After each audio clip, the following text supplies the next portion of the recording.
Hello, Peace Scholars. I'm Avis Kalfsbeck. This is the Pieces Here podcast. That is Teo's collar. I usually take his collar off when I start so it's not jingling around, but this is the Peace Lab.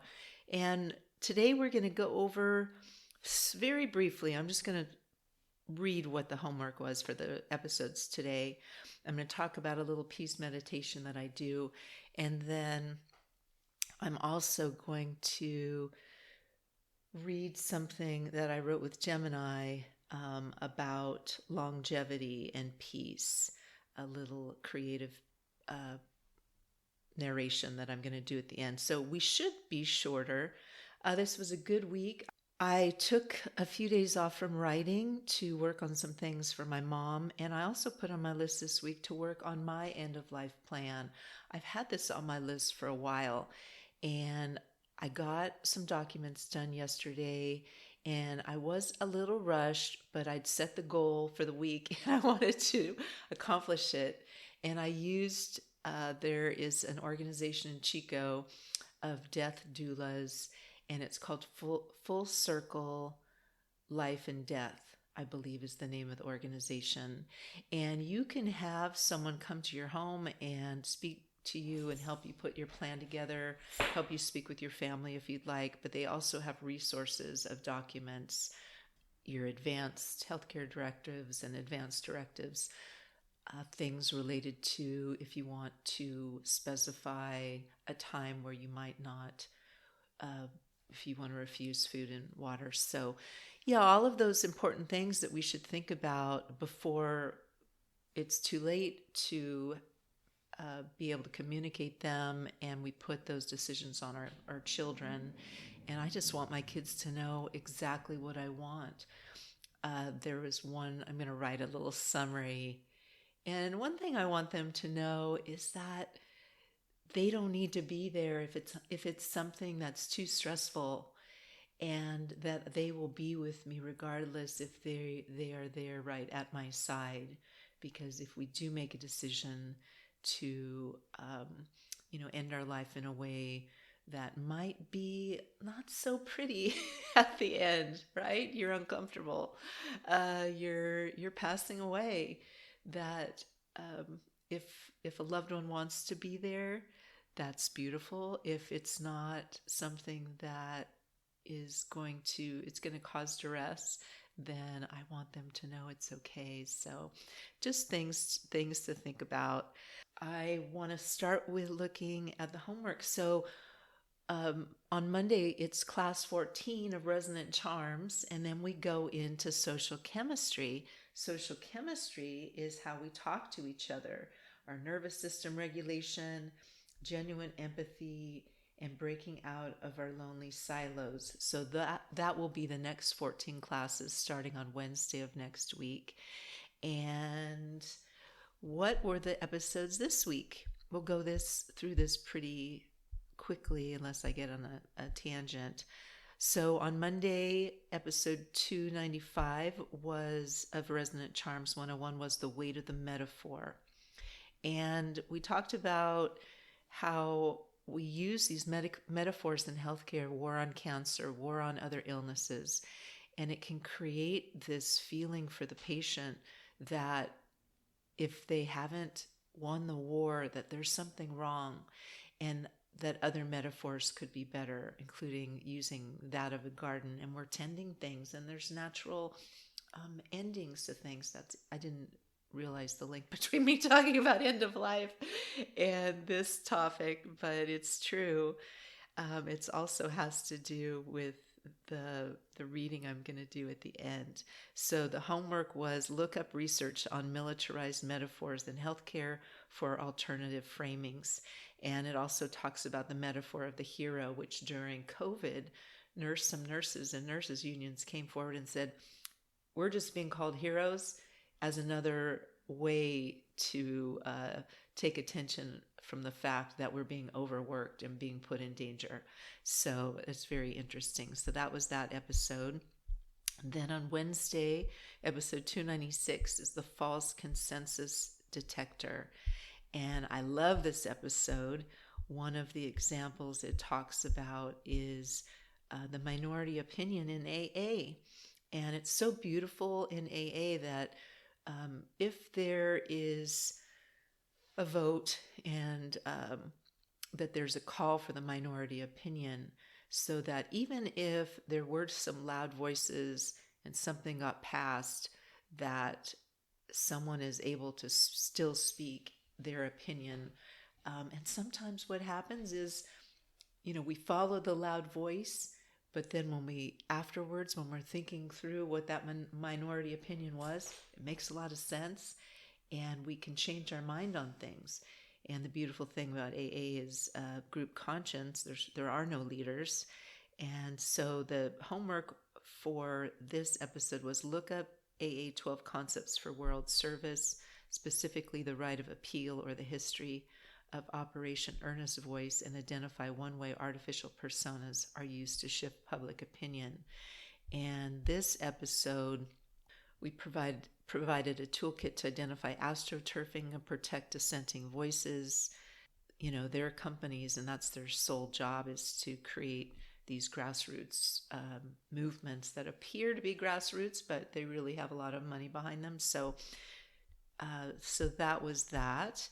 And then on Friday, yesterday, came out Apology is Engineering. And oh gosh, I love this episode, thinking about how we structure our apology, getting rid of the but. And we treated apology as structural repair, examine the South African TRC's focus, Truth and Reconciliation Committee's focus on specificity, the importance of restitution calendar as seen in the fixed timeline for the Civil Liberties Act implementation. That's where we paid the Japanese Americans internees money. So basically, before all the apologies were made, they set a calendar for sending out that money. And so the homework for that was look up the 1988 Civil Liberties Act or the Luxembourg Agreement for Material Repair examples.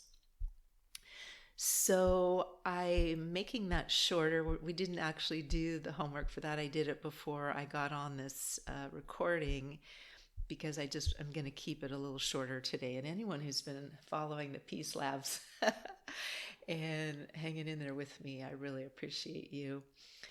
So I wanted to share, I was thinking, my lunch with my daughter last weekend was beautiful. We went to brunch, and it was with my mom and my sister. And my sister had a bracelet that my mom had given her when she was in her 30s, and she gave that gift to my daughter, and it was from Mexico, and it was silver with some gems, and it was very nice, and we just had a lovely brunch, so that was nice. So this meditation I've been doing now for about a month, for years now, I focus on peace, and I connect. There are some divine principles: abundance, justice, love, joy, creativity. I usually attach peace to a concept. And so in my meditation, I'll sit down and I'll just decide, okay, I don't always meditate on it the whole time or do my yoga to it the whole time, but I'll be in and out with it. And a common one that I'll use is peace, creativity. I'm a writer, and it's just a word that is nice for me. But sometimes it's peace, abundance, peace, love. But about a month ago, I landed on things in nature. And so I started with the first one that came to my mind was peace, birds, and was that it? Or leaves? Maybe leaves.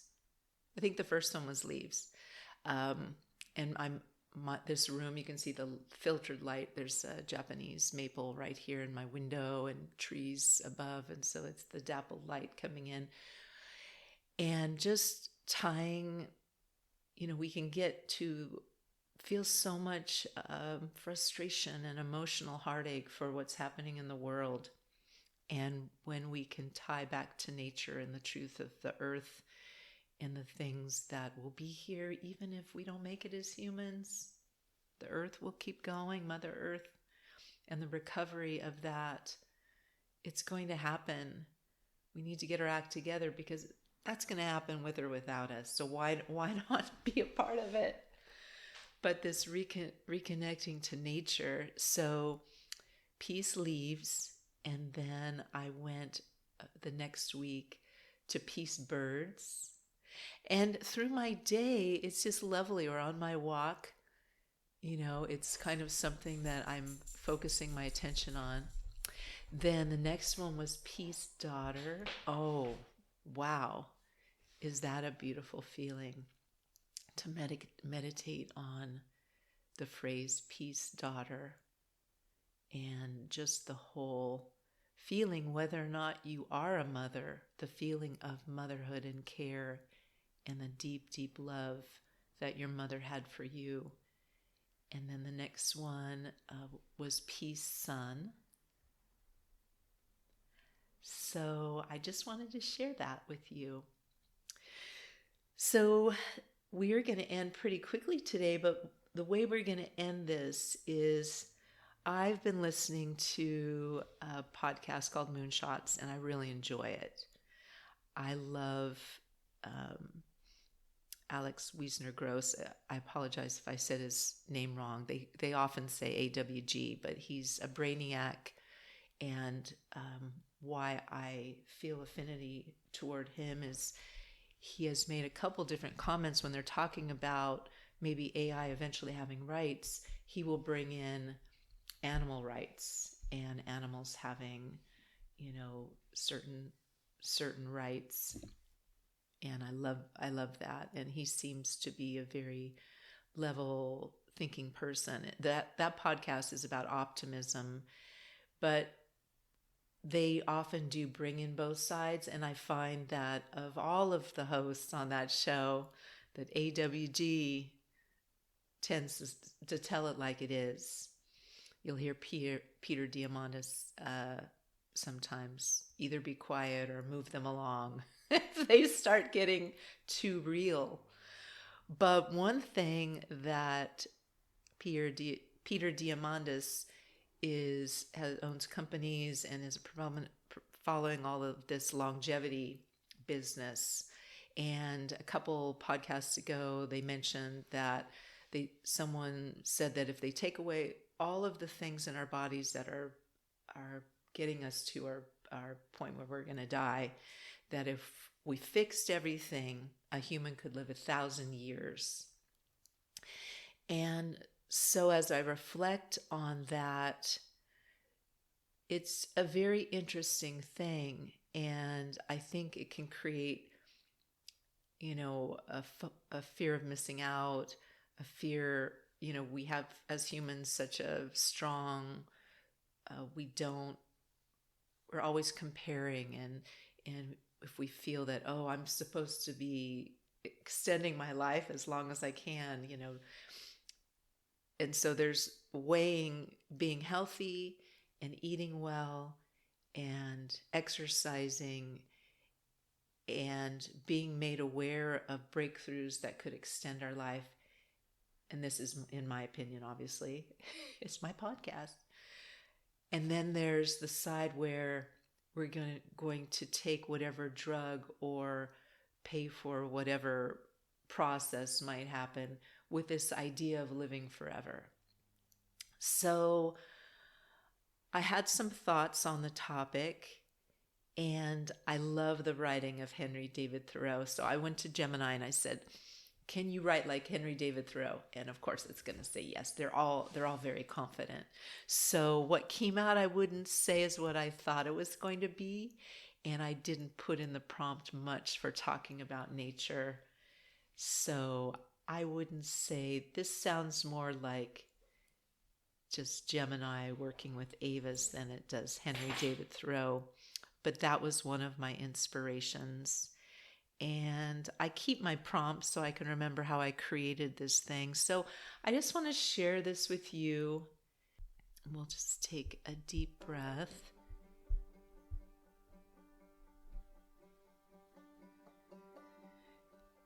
Human being versus human longing. There's a quiet panic in the air, dressed up as progress. A handful of men, it's almost always men, are currently scrambling toward the horizon, trying to outrun death itself. They speak of human life extended to 1,000 years if only every variable can be controlled, every gene tuned, every cell optimized. They assemble stacks of supplements, track their biological clocks, and measure their breath as though living were an engineering problem to be solved. When I was younger, there were other apostles of ultimate health. I remember Ewell Gibbons, the famous spokesman for wild foraging and pinecone eating, who died suddenly at 64. I think of Jim Fixx, who wrote the Bible on running and promised it would save us, dying of a heart attack mid-stride at 52. They were not foolish. They were simply human. They mistook the container for the contents. Today, that same old impulse is wrapped in shiny, high-tech promises, and if we're not careful, it breeds a subtle dread, a fear that our natural, decaying, magnificent bodies are somehow defective because we aren't spending our time, effort, and wealth chasing biological immortality. If someone came to me today and said, "We found a gene. If we modify it, you will live 10 more years," I would probably say yes. I love this life. But there's a line where self-preservation turns into a product, a path paved with procedures, pills, and panic, built by industries whose only true objective is to profit off our terror of ending. What if we chose to be human beings rather than human longings? To be a human longing is to live in perpetual scarcity. It is to view this world as an empty cup that requires 1,000 years of tech to fill. To be a human being is something else entirely. It is what Wendell Berry means when he chooses the plow and the local soil over the rush of modern efficiency. It is what Peace Pilgrim understood as she walked across this continent with nothing in her pockets, carrying only the conviction that peace begins in the quiet mind. It is the understanding that a life is not measured by its duration, but by its presence. If we genuinely care about longevity, if we truly want more human life on this planet, the most radical thing we can do is not to build a better lab. It is to build a world of peace. War is the ultimate cutter short of human potential. It ends lives not only through immediate violence, but through poisoned waters, destroyed harvests, collapsed infrastructure, and the silent, slow-burning trauma handed down through generations. Imagine the immense wealth, intellect, and obsession currently poured into personal longevity, redirected toward eradicating war. Imagine an Earth so rooted in compassion, dignity, and peace that the tech bros look at Mars and decide they'd rather stay right here. I do not need to live to be 1,000 to work for that world. I only need to be fully human today.